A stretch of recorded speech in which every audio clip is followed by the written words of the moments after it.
But the nature of my former career was such that I could only take off like the last 2 weeks of every month and certain times of the year. And all the mission trips we had at that time fell on weeks of the month or parts of the year. I just couldn't take off. There was no way.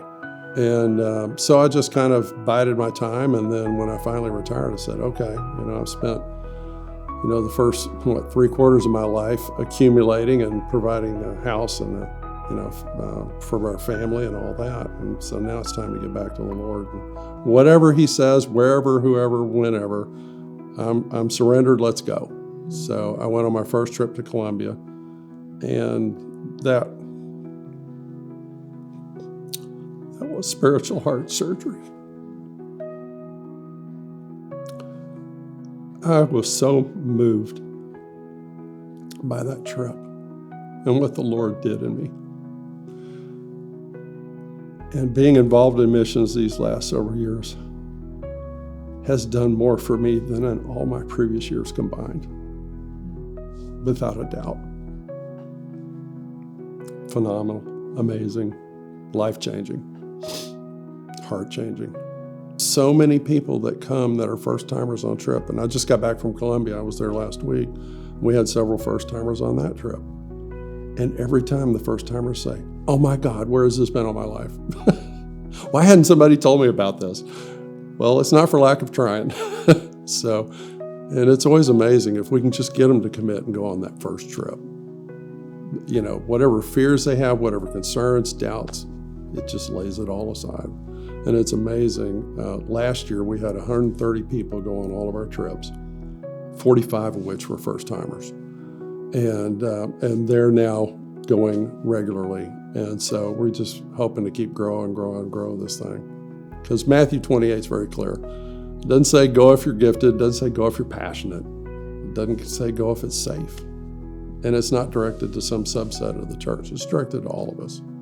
So whatever that looks like, Judea, Samaria, the ends of the earth, just surrender to God and do it.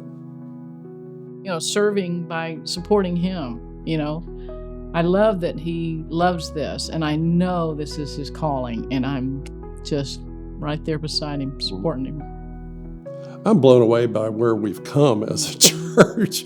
And because when we first started, they had the new worship center. And I don't know how new it was at that point. But it was obviously a much smaller church. I think we had 3,000 or 4,000 members. And since then, my God, it's grown just exponentially. And to see how much God has provided for Sugar Creek over the years, going back to the original, building, the chapel, which some people call the Pizza Hut, to where it is now, incredible. Amazing to see how God has provided so lavishly and graciously and abundantly. And to see where the church will go in the future. We've benefited so much from what others before us have done in providing this church. And it has been incredible for our family.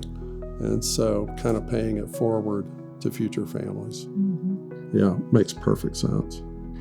Yeah, absolutely. We're both on board with this. We love the idea, the way the building's going to shape and all. Yeah, we think it's a great thing for our church. And like you said, we're kind of paying it forward. Yep. Next generation. Definitely. When we started, it was a white church. Now to see the world, what heaven's going to look like in our congregation, and not only they're serving, we're all together serving the Lord, and it's just beautiful. That's my favorite part about it is the diversity in our church. Love it. And to see people from Africa coming in there, their cultural dress, and India and various other places around the world, and however many languages we have in our church now. Incredible. And it's amazing too, on trips, when we have people sign up to go on a mission trip, inevitably there's people on the team that speak the language and know the customs and the culture of wherever it is we're going, which is wonderful to have that. My name is Joe, and I'm unfinished. My name is Nancy, and I am unfinished.